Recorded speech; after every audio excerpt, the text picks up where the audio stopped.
Pemerintah Provinsi Jakarta bersama elemen masyarakat membersihkan dan merevitalisasi halte Transjakarta Senen yang rusak akibat aksi anarkis beberapa hari lalu. Kegiatan membersihkan fasilitas umum ini sebagai upaya bersama dalam membangun kembali situasi yang aman dan kondusif di Jakarta. Halte Transjakarta yang dibersihkan adalah halte Senen dan kaki-kaki jembatan penyeberangan orang. Sebanyak 215 orang dari berbagai lapisan masyarakat berpartisipasi dalam kegiatan ini seperti pengemudi ojol, pelajar hingga pasukan oranye. Dari hari Sabtu kita udah gotong royong. Cuman artinya memang ini adalah gerakan serentak yang kita lakukan. Setelah ini kami Porkovinda akan rapat dan setelah itu seluruh wali kota bergerak sama, yaitu kita melakukan bersih-bersih Jakarta. Saya terima kasih dengan teman-teman ojol yang sebetulnya nggak lain dari supir oplet juga sebetulnya ente. Cuman bedanya ente pakai jaket, ada kagak. Terima kasih, ini anak-anak sekolah Jakarta, ada SMK, ada STM. Kemudian terima kasih kepada peritel. Mudah-mudahan dalam minggu ini Atrium Senen harus buka. Di sisi lain, Pemprov Jakarta juga mendukung semua aspirasi masyarakat. Setiap lapisan masyarakat diizinkan untuk menyuarakan pendapat dengan tetap menjaga situasi tetap kondusif tanpa melakukan aksi vandalisme.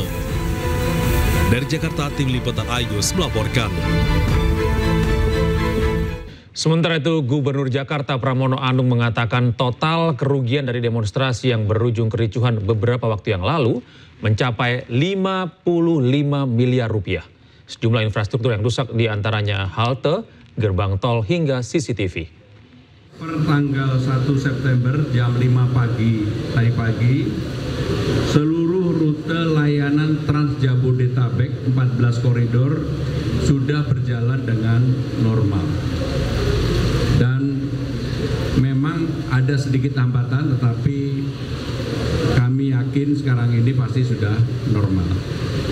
Seperti yang saya sampaikan sebelumnya, mulai dengan tanggal 1 sampai dengan tanggal 8 September, baik itu MRT maupun Transjakarta, 0 rupiah atau gratis.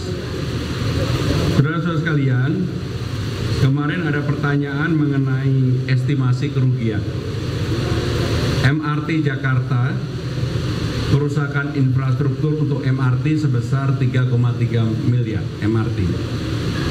Transjakarta kurang lebih 41,6 miliar. Kemudian kerusakan CCTV infrastruktur lainnya 5,5 miliar. Sehingga total kerusakan ada 55 miliar.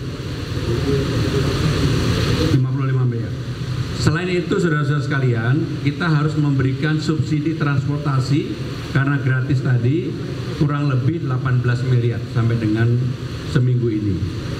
Ada 716 orang yang menjadi korban unjuk rasa. Di luar Polri, di Polri tersendiri. Dan 700 lebih tadi, semua biaya ditanggung sepenuhnya oleh Pemda DKI Jakarta. Kami sampaikan bahwa untuk saat ini Polda Metro Jaya dari mulai awal kejadian sampai saat ini sudah menangkap sekitar 1.240 ya, yang mana mereka berasal dari wilayah luar Jakarta, ada yang dari Jawa Barat, ada yang dari Jawa Tengah, dari Banten. Dan yang untuk melakukan aksi perusakan atau penjarahan, kami sudah mendeteksi.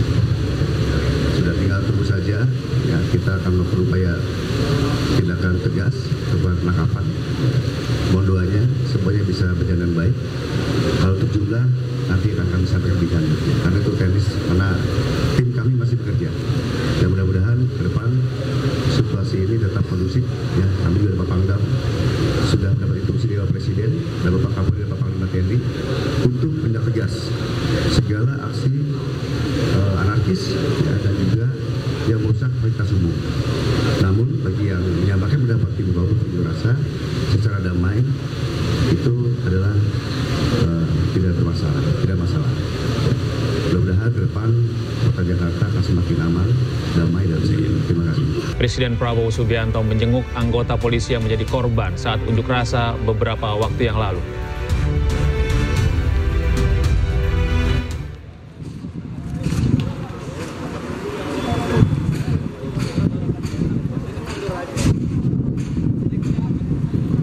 Presiden Prabowo menjenguk anggota polisi yang menjadi korban saat unjuk rasa beberapa waktu yang lalu. Saat ini masih ada 17 orang yang dirawat intensif di Rumah Sakit Polri Kramat Jati. Presiden Prabowo Subianto menjenguk anggota polisi yang mengalami cedera ketika bertugas dalam mengamankan unjuk rasa beberapa waktu yang lalu. Presiden melihat beberapa anggota polisi yang luka, termasuk cedera berat di bagian kepala. Ada juga korban yang organ tubuhnya rusak akibat diinjak-injak saat mengamankan unjuk rasa. Hingga kini total ada 43 orang yang cedera dan 17 orang masih dirawat intensif di Rumah Sakit Polri Kramat Jati. Hari ini merasa terpanggil harus nengok petugas-petugas kita, prajurit-prajurit kepolisian yang cedera. Selama ini ada lebih 40 yang cedera. 43 yang cedera. Sebagian besar sudah pulang. Sekarang masih 17 ada di sini. 14 anggota dan 3 masyarakat. Satu adalah perempuan yang mau ke pasar naik motor, dipatahkan pahanya dan motornya diambil oleh katanya demonstran atau apa, ya jelas ini perusuh ya. Yang lain ada yang kena, saya sudah tengok 13 di atas. Ada yang berat, kepalanya sampai harus operasi apa itu namanya? Operasi trepanasi. Tempurung ya? Tempurung, siap. Operasi tempurung kepala diganti sama titanium. Ada yang tangannya putus dan sebagainya. Alhamdulillah dapat disambung lagi. Ini saya mau nengok yang paling parah, ginjalnya diinjek-injek sampai fungsi ginjal itu sampai rusak. Jadi beliau sekarang harus dicuci darah. Ini saya tidak tahu, tapi kalau perlu kita cari transplantasi. Siap. Ya, siap. Kita cari transplantasi, kita transplantasi. Kalau tidak bisa diperbaiki, ya. Ginjalnya sangat berat. Saya sampaikan ke Kapolri, saya minta semua petugas dinaikin pangkat. Dinaikin pangkat luar biasa karena bertugas di lapangan, membela negara, membela rakyat, ya kan, menghadapi anasir-anasir. Kalau demonstran murni yang baik, justru oleh aparat harus dilindungi. Hak menyampaikan pendapat dijamin oleh undang-undang, tapi ada ketentuannya. Dan beliau memerintahkan kepada saya untuk memberikan penghargaan terbaik bagi prajurit-prajurit yang sudah menjadi korban dalam melaksanakan tugas negara. Oleh karena itu, kita diminta dan diperintahkan untuk menaikkan pangkat, menyekolahkan dan memberikan penghargaan terbaik bagi prajurit-prajurit kita yang sudah bekerja keras dan menjadi korban. Tentunya kami dalam kesempatan ini mewakili keluarga besar institusi Polri mengucapkan terima kasih dan apresiasi setinggi-tingginya kepada Bapak Presiden, dan kami tentunya akan menindaklanjuti apa yang menjadi perintah beliau untuk segera mengembalikan keamanan, mengembalikan situasi yang ada sehingga masyarakat bisa kembali melaksanakan kegiatannya, perekonomian bisa kembali tumbuh, dan kami akan menangkap para pelaku-pelaku pembuat kerusuhan dan memproses sesuai dengan aturan hukum yang berlaku. Sementara itu pemirsa, polisi mengumumkan hasil pemeriksaan ke-7 anggota Brimob Polri terduga pelaku penabrak pengemudi ojek online hingga tewas. Gelar perkara dan sidang atas ke-7 anggotanya ini akan digelar pada Selasa dan Rabu esok. 7 terduga pelaku penabrakan pengemudi ojek online sudah menjalani pemeriksaan di Biro Pengawasan, Penyidikan, dan Pembinaan Propam Polri. Ke-7 terduga pelaku terbagi 2 kategori pelanggaran, yaitu berat dan sedang. Semua terduga pelaku akan menjalani sidang pada Rabu dan Kamis 3 hingga 4 September. Sementara itu gelar perkara akan berlangsung 2 September esok hari. Akreditor telah menyelesaikan proses pemeriksaan dan pemberkasan terhadap para terduga yang 2 kelompok ini, kategori berat dan kategori sedang, dan akan dilaksanakan sidang untuk kategori berat pada hari Rabu tanggal 3 September 2025 untuk terduga pelanggar Kompol K. Dan Kamis tanggal 4 September 2025 ini untuk terduga pelanggar Bribka R. Sedangkan kategori sedang nanti setelah Rabu dan Kamis dan proses sedang berjalan. Kemudian berdasarkan fakta-fakta hasil pemeriksaan akan dilaksanakan gelar perkara yang melibatkan pengawas eksternal. Kami sudah mengundang Kompolnas, Komnas HAM, kemudian internal di dalamnya adalah Itwasum, Bareskrim, SDM, Divkum, Bitpropam Korps Brimob Polri, Bitpropam Brimob Polri, serta nanti di Propam Polri. Semua lengkap pesertanya dan akan dilaksanakan pada hari Selasa 2 September 2025. Gelar ini karena hasil pemeriksaan pada wujud perbuatan pelanggaran kategori berat ditemukan adanya unsur pidana. Pemirsa, sejumlah partai politik menonaktifkan anggota mereka yang bermasalah di parlemen. Tidak hanya itu, partai politik juga sepakat untuk memperbaiki sistem parlemen.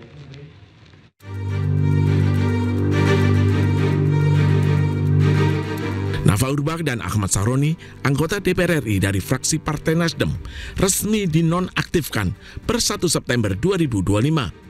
Keduanya mendapat sorotan tajam dari publik sepekan terakhir terkait penambahan tunjangan anggota DPR. Sementara, DPP Partai Amanat Nasional menonaktifkan Surya Utama alias Uya Kuya dan Eko Hendro Purnomo alias Eko Patrio sebagai anggota DPR RI dari fraksi PAN DPR RI. Terhitung sejak Senin, Eko dan Uya Kuya dinonaktifkan setelah ramainya aksi di wilayah Jakarta sejak Senin lalu. Keduanya dinilai telah memantik kemarahan masyarakat. Tak hanya itu, seluruh parpol yang duduk di kursi parlemen akan menindak tegas anggotanya yang menyalahi aturan. Pernyataan ini disampaikan Presiden Prabowo di kediamannya di Hambalang, Bogor, Jawa Barat, Minggu malam. Dalam rangka menyikapi apa yang menjadi aspirasi murni dari masyarakat, saya menerima laporan dari para ketua umum partai politik bahwa mereka telah mengambil langkah tegas terhadap anggota DPR masing-masing terhitung sejak hari Senin 1 September 2025, yaitu terhadap anggota DPR masing-masing yang telah mungkin menyampaikan pernyataan-pernyataan yang keliru.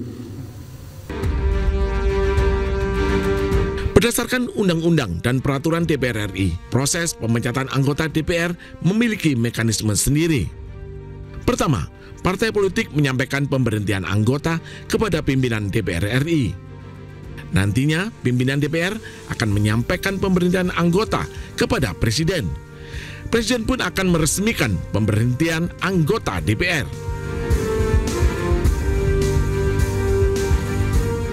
Liputan iNews melaporkan.